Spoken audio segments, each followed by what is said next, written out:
back Glow. Hi, my name is Glow, and this is Adventures with Glow. Are you ready for an adventure? On today's adventure, we're going to talk about community workers. A community worker could be a bus driver, a crossing guard, a school teacher, and even a news anchor. But that's not all.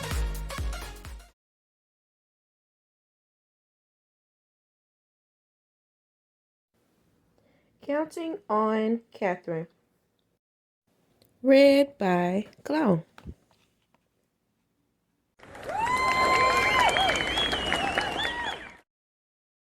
Catherine loved to count. She counted the steps to the road, the steps up to church, the number of dishes and spoons she washed in the bright white sink. The only things she didn't count were the stars in the sky. Only a fool, she thought, would try that. Even so, the stars sparked her imagination. What was out there? Catherine yearned to know as much as she could about numbers, about the universe, about everything. Catherine's boundless curiosity turned her into a star student. She was so bright, she skipped 3 whole grades. She catapulted right past her brother. He wasn't too happy about that. By the time she turned 10, Catherine was ready for high school. But back then, America was still segregated by race. Her town's high school didn't admit black students of any age. Catherine burned with fury. She wanted more than anything to keep learning. There was still so much to know. Count on me, Catherine's father told her.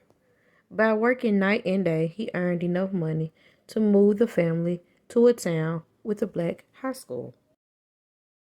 Catherine loved high school. She was good at every subject, but math was still her favorite.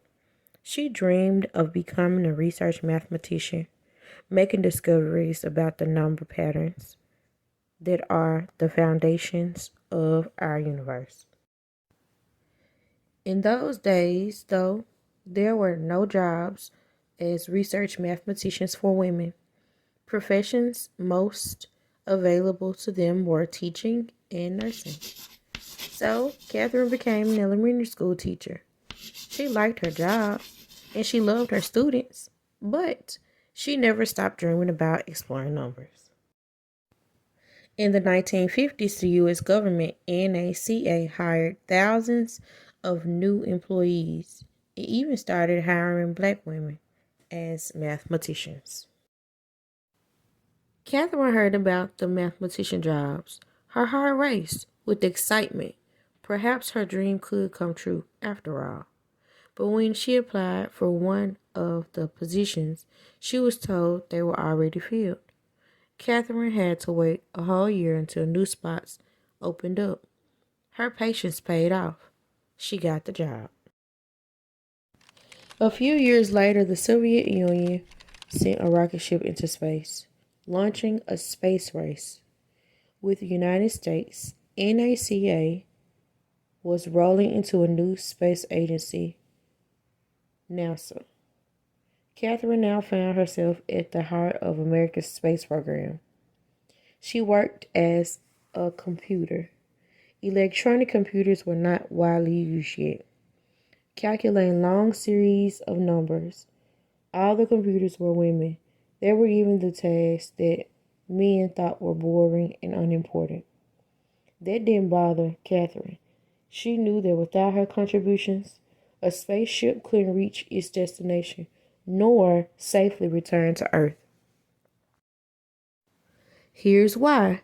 Sending a rocket ship into space is like throwing a ball into the air. At first, the force of the throw sends the ball up, up, up. But as its energy runs out, the ball's path curves back toward the ground.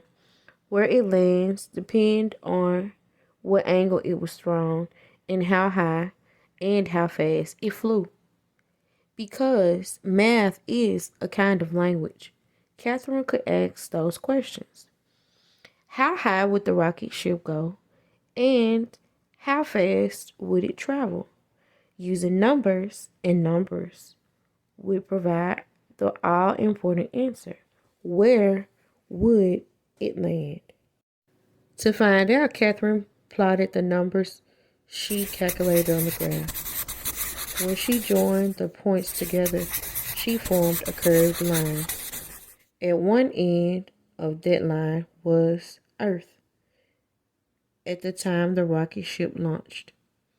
At the other was where Earth would be when the ship landed. Catherine's reputation for accuracy and strong leadership skills. She was known for asking plenty of questions. Got her promoted to Project Mercury, a new program designed to send the first American astronauts into space. Mercury's mission was going to be dangerous. So dangerous that even the project's star astronaut, John Glenn, refused to fly unless Catherine okayed the numbers. You can count on me, she said. Glenn's spacecraft, Friendship 7, orbited Earth 3 times and returned home safely. Glenn became a national hero. Catherine was promoted again. Now she was asked to calculate the flight paths for Project Apollo, the first flight to the moon. Count on me, she said. On July 20th, 1969, the Apollo 11 astronauts walked on the moon. Their feat was celebrated around the world. More triumphs followed. Apollo 12 rocketed the moon in November 1969. Apollo 13 launched on April 11, 1970, but on the third day of Apollo 13's flight, the worst thing happened, an explosion in space. Could the crippled spaceship make it to the moon? And if it didn't, would it be able to get back home to Earth? The 3 astronauts on board were in grave peril. Commander Jim Lovell told Mission Control, Houston, we have a problem. Back on Earth, Katherine Johnson got a phone call. Her flight path calculations would have to be done all over again, and perfectly. It would be the toughest challenge of her life. Catherine told Mission Control, you can count on me. She rolled up her sleeves, took a deep breath, and began doing the math. She worked hard and fast. A few hours later, Catherine's calculations were finished. The flight path to return home would take the ship around the far side of the moon. From there, the moon's gravity would act like a slingshot to fling the ship back to Earth. To get home, the crew of Apollo 13 would have to follow Catherine's course exactly by burning off fuel at precise intervals. If the astronauts made a mistake, their ship would drift through space forever. Catherine waited anxiously to hear the astronauts report. Finally, it crackled over the loudspeaker. We've got it. Apollo 13 was back on track. Katherine Johnson had done it. She'd brought Apollo 13 home. She was no longer the kid who dreamed of what lay beyond the stars. She was now a star herself. The end.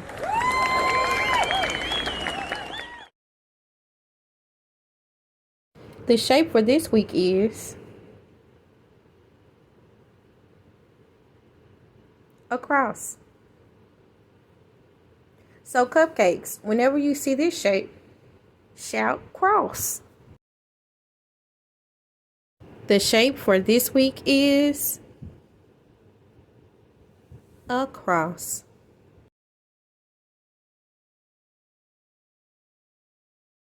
Have you heard the story Queen of Physics?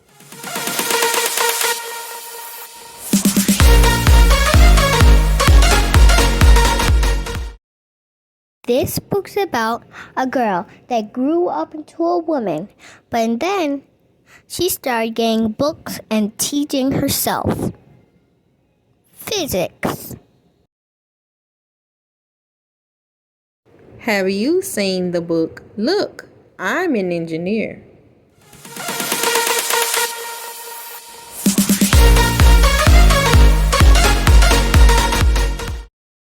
This book is full of activities and it allows you to use all 5 senses.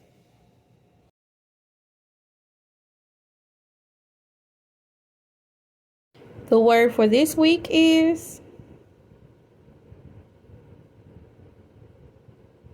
community. Community means a group of people living in the same place.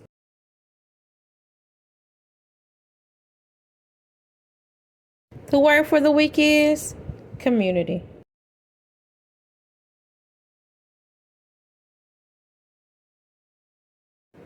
Have you seen the book Don't Say Ain't?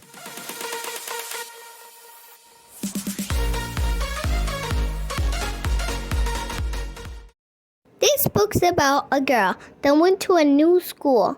But while she was at her new school, her teacher told her not to say ain't.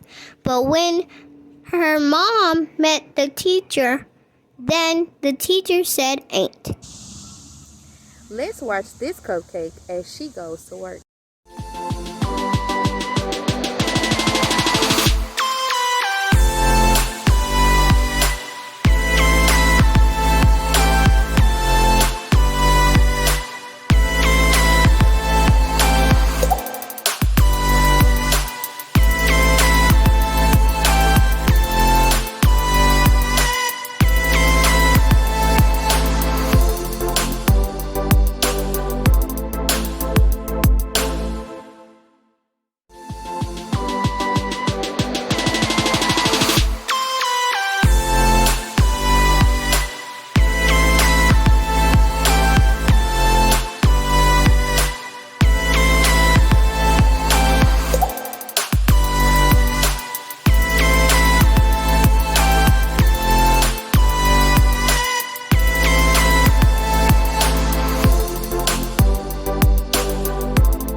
Headlights, my interior lights, close my door.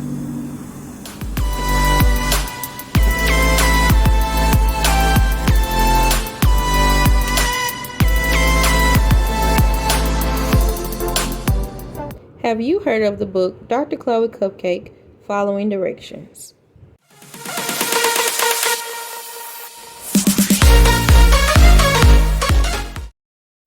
Dr. Chloe Cupcake Following Directions, created by Glow. This book's about how important it is to follow directions. And this book can be found on forthelordproductions.com. The color for this week is green. Whenever you see this color this week, shout green.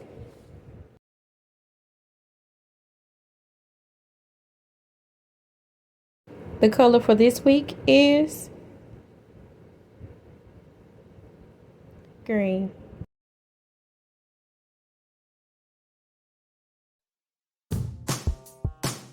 The books featured this week were Don't Say Ain't, Queen of Physics,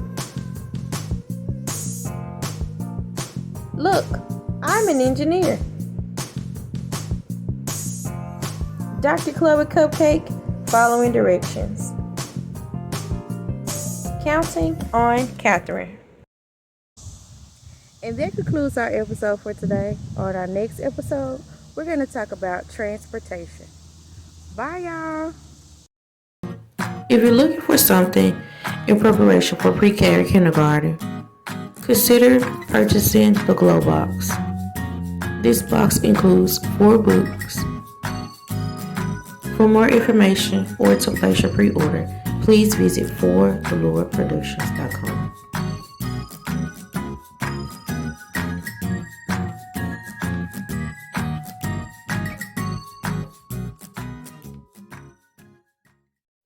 I would like to give a special thanks to Corey Carpenter Jr. and Chloe Carpenter. I would also like to give a special thanks to Miss Jennifer for allowing us to get on the bus with her. Follow us. Subscribe!